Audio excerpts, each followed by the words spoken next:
Hello again, viewers, and welcome back. As promised, I've got another diecast review for you today, and this time we'll be taking a look at some more Johnny Lightning, in particular a replica from the World War II Warriors. And it was back in December of last year. I took a look at the Willys Jeep, and I was quite impressed with that. And needless to say, I'm quite curious with this ambulance as well. As I always do, I'll look at the box first, and one thing I want to point out real quick is you'll see this has a price tag. It says $9.99, now $6.99. I got this on clearance at Tractor Supply, and they got in a bunch of these Johnny Lightning replicas prior to Christmas, and I'm guessing they were trying to clear out the remaining stock after the holiday.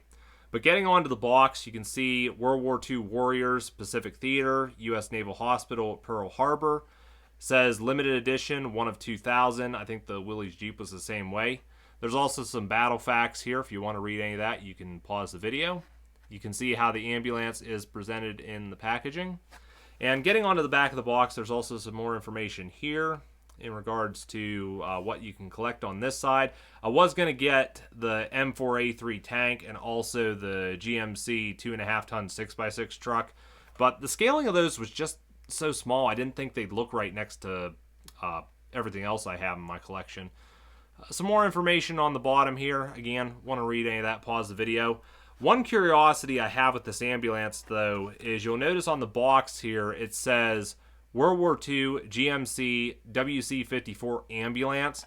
However, on the back it says Dodge WC54 ambulance, which makes me wonder what exactly is the make of this ambulance. If anyone knows, feel free to leave it down in the comments, because I don't know if that's a error on Johnny Lightning's part or if there might be a bigger story to this.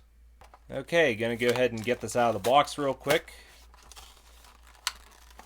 And tell you what, it's quite a weighty piece. And there it is, either a Dodge or a GMC ambulance.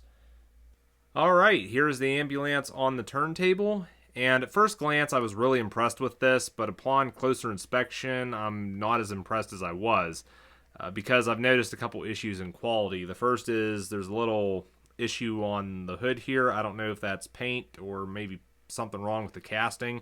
But also, the wheels, or more so the tires on the driver's side here, have not been put on the rims correctly, and therefore the ambulance leans over to that side. I kind of wonder if Johnny Lightning's taking notes on quality control from Greenlight. But other than that, though, this ambulance doesn't seem to have any other issues. You can see we do have a little bit of detail on it. There's some tools on the side here. And then you've also got some rope on the bumper. This is just part of the casting. It's not a separate piece. But we do have a nicely detailed grille and some bars, I'm guessing, just to protect the headlights and turn signals. You've also got a spare tire on the driver's side. I quite like that little detail there. I think there is a detailed interior. Well, I know there's a detailed interior for the cab. But as to anything in the back, I don't really think so. I mean, I could be wrong. But also a little bit of diamond plating on the back of the ambulance here as well. And the graphics on this look to be applied flawlessly as well. You can see, what is that? Caution left-hand drive, I think. You've also got military numbers and such. Of course, this is a U.S. Navy hospital ambulance. Details, little numbers and such right here. Stars. And I quite like the red crosses in the ambulance. Those are all done very well. Quite impressed with this, but like I said, there are some issues in regards to the quality that kind of let this down some. But I should also mention this does have an opening hood. I'll show that here in a bit.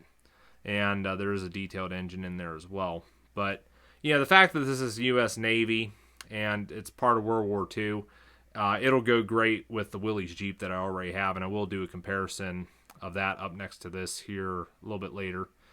But, yeah, I think I'll go ahead and show you all the opening hood on this now.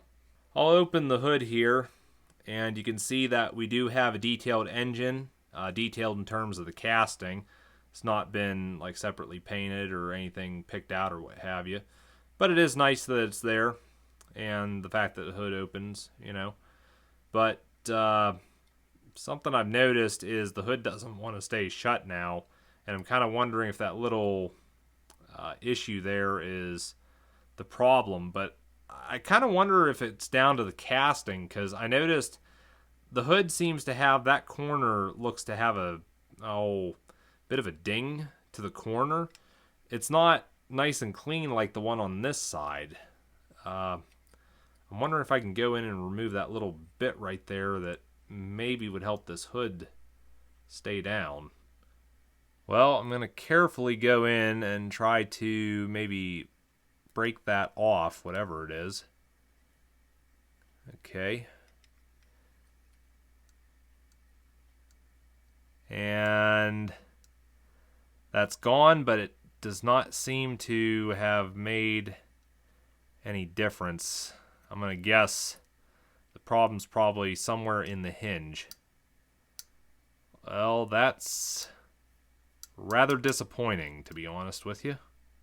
Okay, I messed with this for a while, but I just cannot get that hood to stay down, and I'm going to guess that something's wrong with the hinge, and probably the only way to fix that is to take this apart, which I don't have the ambition right now, so maybe I'll do it at a later date.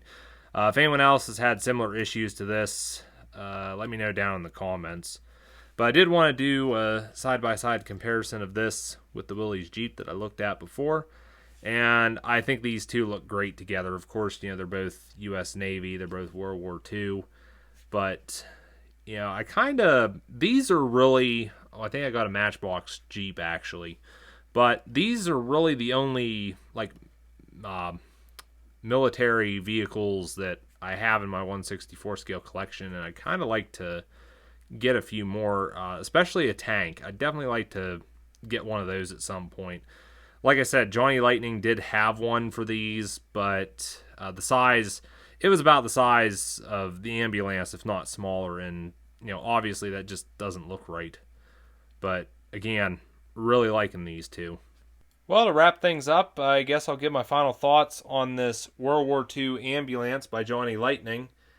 And to be honest, I'm rather disappointed with this. It definitely has some quality control issues that I wasn't expecting from Johnny Lightning. I did try adjusting the tires on this side, and the ambulance still leans to the driver's side. In fact, the front passenger side wheel doesn't even touch the ground. And then to have these issues with the hood, it's just, you know, it's unacceptable. And yeah, I could correct these, but you know, you really shouldn't have that problem with something from factory. And even if I do go in and fix this, I got to draw out the rivets, which I really don't want to do. I guess on the positive side of things, I only paid, what was it, $6.99. You might as well call it $7 for this on clearance. The Jeep, I paid $9.99. Call that $10, so I paid full price for that. Got this one at discount, so I guess at the end of the day, it's not a total loss. But you know, I'm not as impressed with this as I was before. Still, you know, I definitely recommend getting your hands on this. Hopefully your quality is better than the one I have. If you have got one of these and it has issues such as this, you know, let me know down in the comments. Maybe this is a common issue that I just don't know about. But I suppose that is going to be it for this review. You guys can feel free to let me know your thoughts on this ambulance in the comments down below. You can also discuss what you think of this series of vehicles, I guess.